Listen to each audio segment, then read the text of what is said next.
With an estimated 2.4 million cars sold in China to date, 1 out of every 2 electric vehicles rolls off a showroom floor somewhere in the Asian nation. How is this rapid growth changing how manufacturers build and sell their vehicles? CGTN's Ramah Nyang sought some answers at the China International Import Expo.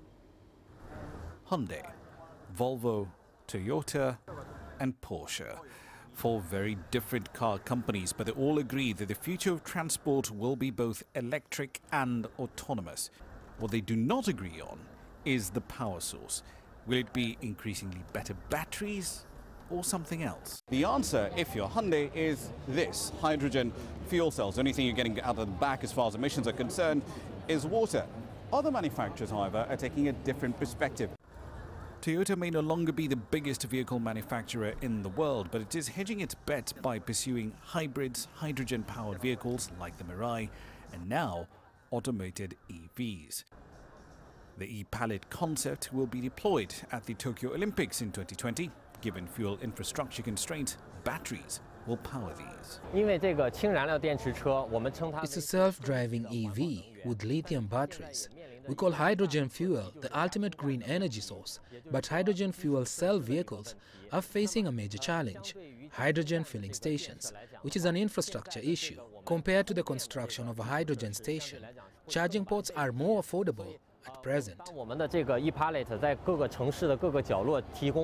As manufacturers chase increasingly stringent emissions targets, the choices consumers are making are flowing down the supply chain.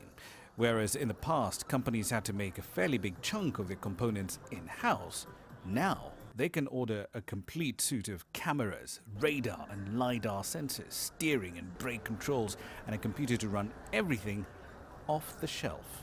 Exactly. Our ZF, as the system supplier, we do not provide only product, but also we provide the whole self-automotive driving system. This is a hidden but increasingly diverse market, attracting firms like ASIN and even NVIDIA, the processor maker. Even the infrastructure side is changing. In June, BP, one of the world's largest oil firms, bought ChargeMaster, the UK's biggest vehicle charging company, getting that country's biggest charging network for about $170 million. All of which brings us very neatly to the top end of the market. What fuel will drive the future? Well, if you're Porsche, even they agree that the future will be electric. Take, for example, the Mission E. Their mission statement, what they think the future of performance will be: low-slung, 4-seater, all-wheel drive, and it should be fun to drive. We don't have access to this yet, that's just a concept. But if they're going to bring that to market, I can't wait to drive it. For that and more on the future of transportation from Shanghai at the CIIE, I'm Ramah.